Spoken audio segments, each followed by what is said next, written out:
And yeah, this year for spring break, I got the chance to go back to Honduras with a team of people from NLCF, and I was super excited to go because I went on this trip last year as well, and so it was really fun to be able to go back and see people that I had told last year that I would be coming back. But yeah, one of the places that we go to in Honduras to bring water filters and spend time with some kids is called Kuzma.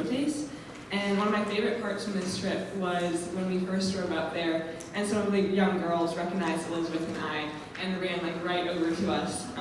And yeah, it was just cool because it was like a flashback in time because not a lot of the kids there had grown very much because of their lack of food. And so seeing them, the same kids as last time, just run over and grab our hands and start jumping was just really sweet and a reminder of why I love that place so much.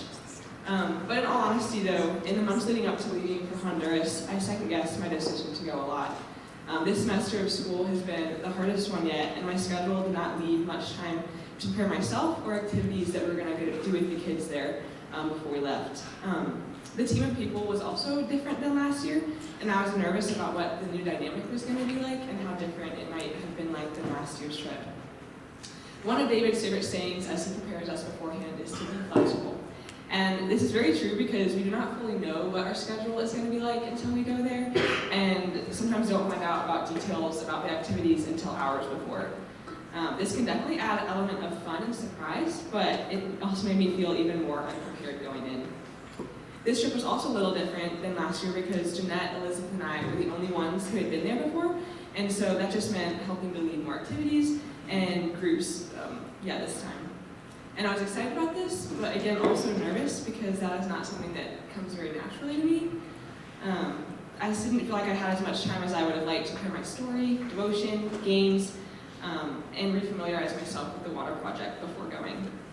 March 1st came super fast, and I had nothing written down that I had hoped at that point. I remember just sitting on the plane as we were taking off, just praying that God would give me the words to speak and the ability to articulate them when it came time for me to lead something. And God answered this prayer by not only providing me with time in the evenings and the mornings when we were there to just journal some thoughts down, but also in just giving me more of a submission to Him and an understanding that the ways He is working is not reliant upon me. I simply get to just take part for the week. One area I felt God's presence the most was in the way that serving the people there just felt more natural instead of intimidating as it did last year. I just remember last trip feeling hesitant and a little overwhelmed because it was my first time there and first time sharing about Jesus in those sorts of spaces. But it was really cool to experience more of a peace and a joy because I was confident God was working in whatever place we're in and that God would provide what the people needed to hear in that moment, whether it's through me or someone else on our team. There were still moments that I got very nervous when I was leading groups to distribute water filters or talking to new mothers in the hospital we visited. But again, in those moments, I just needed to take a deep breath and ask God to give me the words these people needed to hear and that the work He was doing would not be reliant upon my power or ability.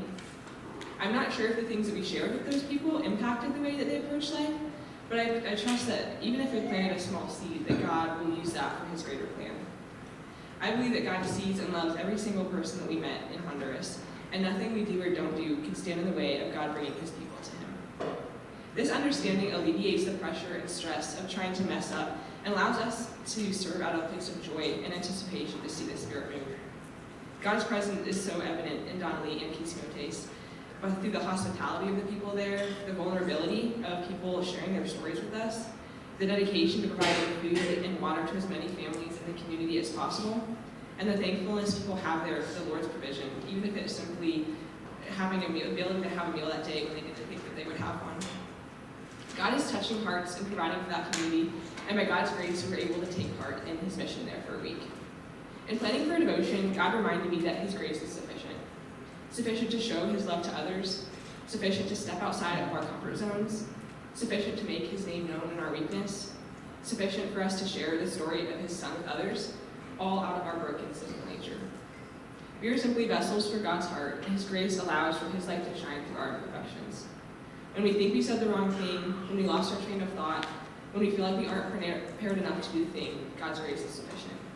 If God calls you into something, He's equipped you for it. My name is Elly, and that is my Honduras Snapshot.